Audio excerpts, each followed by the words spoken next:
Hey everyone, in this video, I'm going to share some mastering insights and trends for 2025 based on an analysis of some of the most popular songs so far this year. Here's our game plan for the video. First up, I'm going to talk about the songs that I chose and how I analyzed them. Second, I'm going to talk about the high-level macro insights. Third, I'm going to talk about outliers such as the quietest song and the loudest song. Fourth, I'm going to talk about a small selection of songs that really stood out to me that I think have some interesting insights in terms of how they were mastered and engineered. And then we're going to wrap things up by talking about tonal balance and any trends and insights that are worth noting there. Let's get into it.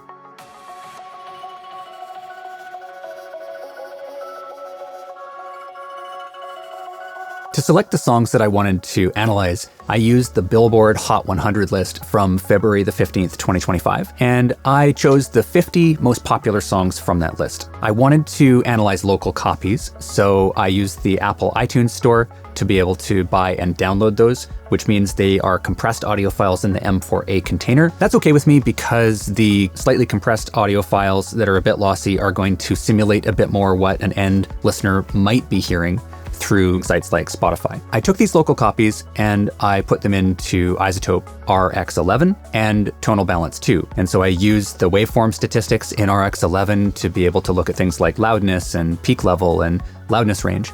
And then I used Tonal Balance to take a look at spectral trends.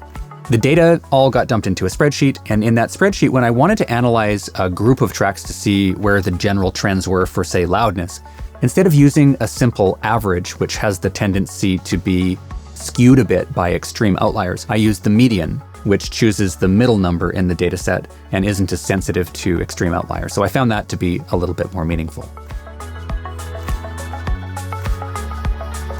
One caveat I want to make clear before we get rolling into the numbers is that there are no targets that you should be shooting for. I want to echo what my colleague Ian Stewart has said, and that the best move for your master is always going to be what serves the music first. So just because I find a particular trend or a particular loudness level in the data analysis doesn't mean that you should be mastering your song in the same way. Let's start by talking about loudness. I measured both the full song integrated LUFS and the short-term loudness trends using RX11 waveform statistics. The median integrated LUFS for the whole data set was negative 8.1. Pretty loud. But the loudest song in the whole group was Abracadabra by Lady Gaga, which clocked in at a super hot negative 6.3 LUFS. And again, that's for the whole song. The quietest song in the dataset was Sailor Song by Gigi Perez at negative 12.2 LUFS integrated. So what can we surmise from that information? Well, the big thing that jumps out to me is that engineers are not mastering to negative 14 LUFS streaming targets. They are mastering much louder. Not a single song in the entire dataset was even close to negative 14 LUFS. So what can you do with that? How can you practically learn something from that going forwards? Well, you need to consider at the same time what end listeners, end users are doing. And in a recent chat we had with Spotify, we learned that 85% of active Spotify users, and by active, we mean people that are paying and logging into their account on a regular basis. 85% of active Spotify users have loudness normalization activated and at the default of negative 14 LUFS. So all of these songs are getting turned down. So why might you and the engineers working on these consider mastering louder? Well, as an aesthetic choice. When you have a song that is louder, more compressed, it's going to have more containment. It's going to have more density to it. The highest level information and the lowest level information are going to get closer together, and that has a particular sound. You might like that, you might not like that, but that might be a reason to master louder or quieter. Now, in terms of short-term LUFS, I noticed where in the song that was typically happening. And I noticed a trend that the highest peak value in short-term LUFS was happening in the last 2/3 of the song. So this was typically in the final chorus or the final drop where things are the thickest, the densest, the fullest, and that's where the loudest material occurred. So no surprises there. Another number I looked at was LRA, which stands for loudness range. And this is a measurement of macro dynamics over the whole song. So you can think how loud is the verse versus how loud is the bridge versus how loud is the chorus. Interesting to note is that in the calculation, the top 5% of the loudest material is thrown away and excluded from the calculation. And the bottom 25% of the quietest material is also discarded and excluded. So songs that have a super loud chorus and a really quiet verse are going to have a large LRA number. What I found in the data was a median loudness range of 5.3 loudness units. The biggest range in the whole group was Wildflower by Billie Eilish at 17 loudness units. And the smallest range in the whole group was What You Know About Me by Glorilla and Sexy Red at only 1.9 loudness units. When listening in general, I found that the songs with the higher LRA values sounded more impactful and dramatic. There were big swings in energy. And the songs that had the lower LRA kind of kicked in and did more or less the same thing. They were at the same energy level for the majority of the song. I also found that a lot of the hip hop songs had low LRAs, probably due to the fact that the 808 takes up a lot of space, a lot of headroom in the mix, and it tends to kick in at the beginning of the song or close to the beginning and kind of stay in for the majority of the song structure. So the energy level in hip hop songs tended to be less variant than the energy level in maybe pop or country songs. In terms of peak levels, true peak levels were almost all over 0. The median for the whole group was plus 0.67. The highest value in the whole group was again by Fetty Wap, which clocked in at plus 4.38 TP. The lowest level in the whole group was negative 0.08 for Wildflower by Billie Eilish, which makes sense to me because it had the largest LRA of 17, while simultaneously being one of the quieter masters at negative 11.7 LUFS. Note that these numbers are all calculated on lossy, compressed audio formats, so it's to be expected that there is a bit of amplitude noise that is added from the lossy compression, right? But you can simulate that using iZotope Ozone 11. You can use the codec preview, and you can actually monitor what that is likely to sound like in your DAW. However, it should be pointed out that this is definitely not a failsafe because codecs change all the time, and even one streaming site like Spotify will use a range of codecs which will depend on your connection speed, your device, your operating system, and all of that. You can use the codec preview to be able to estimate where your levels might be at to adjust your limiter ceiling, but it's not going to be a be-all, end-all crystal ball. In terms of sample peak values, those were also mostly north of 0. Again, this is because of the compression noise that's added from the lossy compression. The median value for the whole group was plus 0.55. The highest value in the whole group was plus 2.86 for Again by Fetty Wap. The lowest value in the whole group was negative 0.15 for I Never Lie by Zach Top. So given that you can use simulators to take a look at what peak levels are likely to be after compression, it's pretty clear that the engineers are okay with a reasonable amount of overshoots over 0 dB, as long as those aren't causing distortion. And they seem to be opting for a little bit of extra loudness versus being super conservative on the final limiter margin. With that wrapped up, let's start to talk about some of the outliers. Now, before I get into it and begin analyzing some of these songs, I want to make it super clear that in no way am I saying that I could do better or even as good a mastering job as many of the incredible engineers that have worked on these projects. I'm simply wanting to make some observations and call your attention to things that I find interesting and noteworthy. I noticed a couple of songs in the dataset that were on the high end in LRA were also really loud with full song integrated LUFS, which is not what I was expecting. Normally, if a song has a large loudness range, I would expect that it's a little bit quieter when you come to clocking full song integrated LUFS. Let's talk about these two songs. So one of them was High Road by Co Wetzel and Jesse Murph. It has a loudness range of 11.9. That's way on the high side.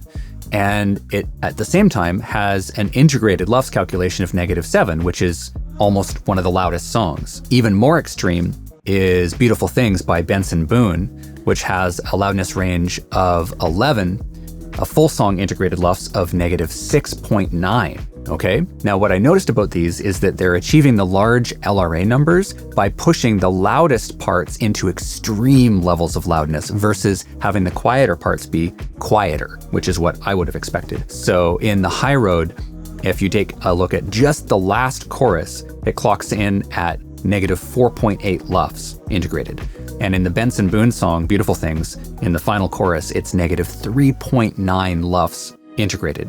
So these songs are really pushing into very, very hot levels of loudness. But as a subjective aside, I'll say that I think that in today's day and age, it is possible to have louder music that sounds better than in the era of CDs because of where music technology has come to. So I think that with the tools we have, the cutting edge software, it is a little bit easier to produce decent fidelity music in louder ranges than it was in the past. Not saying you should do that, but I just think that today it is possible to do it a little cleaner than in the past.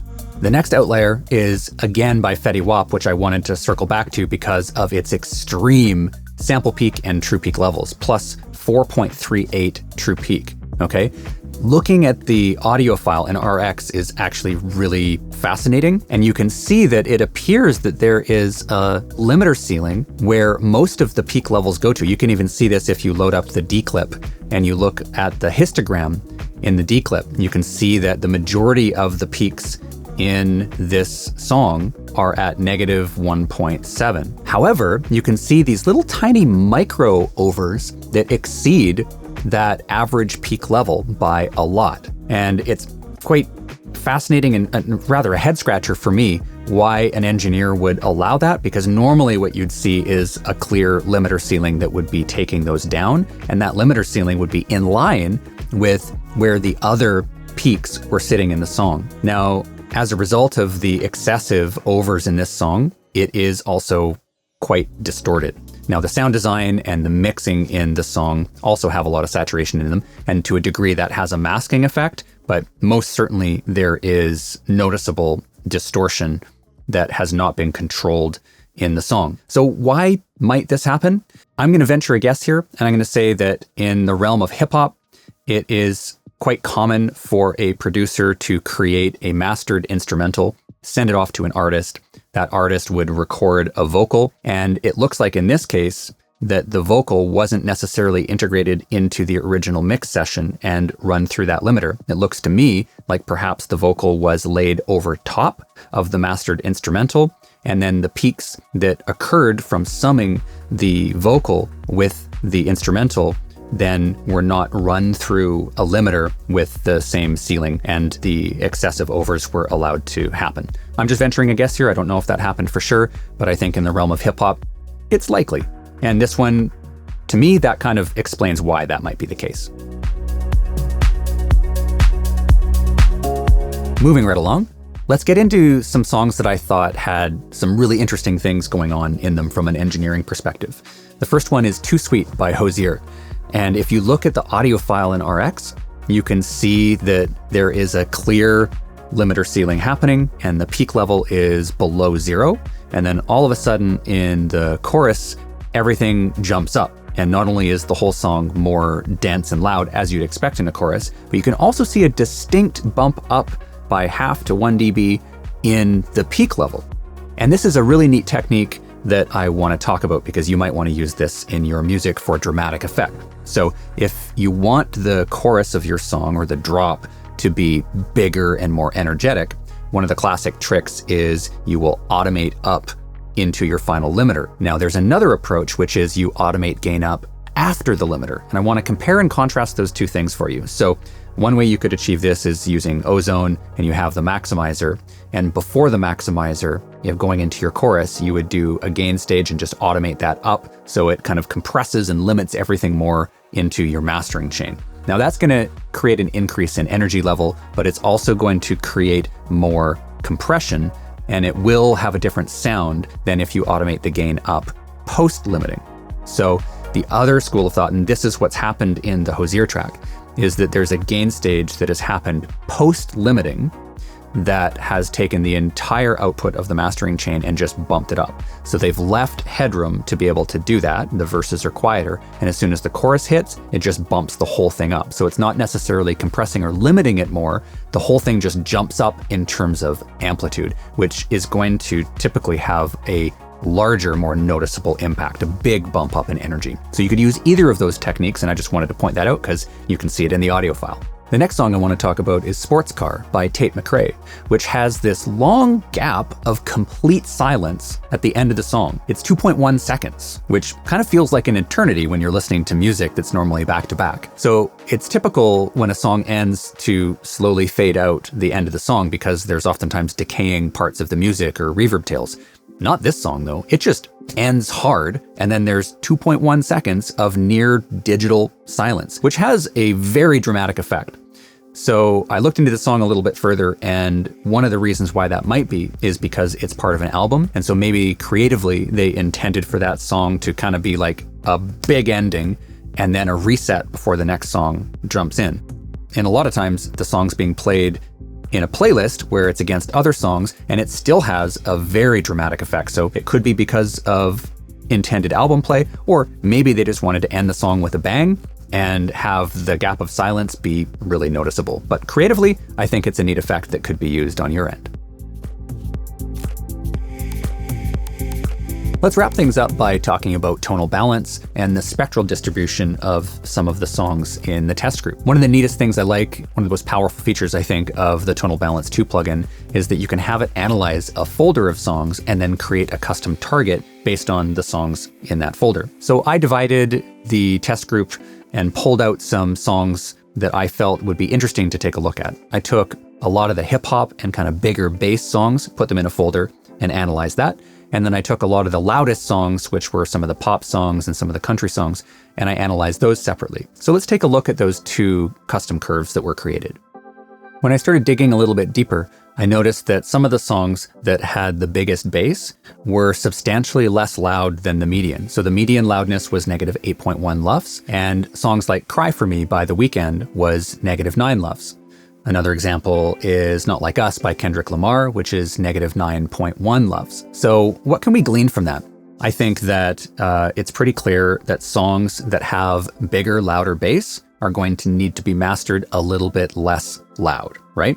It makes sense because the bass waveforms in music, especially that in 808 driven music, is going to take up the most headroom in your mix. It's going to be the first thing that's going to start pushing into your limiter, and the bigger the bass, the more likely that you are going to run into limiter artifacts and distortion and have to back off, right? Whereas the pop songs are intentionally curtailing the bass a little bit to allow for louder masters and more perceptual loudness. You might not think that, oh, the difference between the median of negative 8.1 and negative 9 is that big, but you have to consider the psychoacoustic research and the fact that the JND, or the just noticeable difference in loudness, is as little as 0.2 dB, right? So if you take a song that's negative 8 versus negative 9, that's roughly 500% of the just noticeable difference. So it is a pretty substantial reduction in loudness. In general, what I'm noticing is that there's a trend in hip hop songs to master them a little bit less loud, to allow room for that big 808 bass to breathe and to sound huge in the bottom end. Thanks for checking out this video. Before you head off, I'd love to hear from you below about what trends you've been noticing in music this year. Drop that in the comments, and I'll see you again soon. Take care.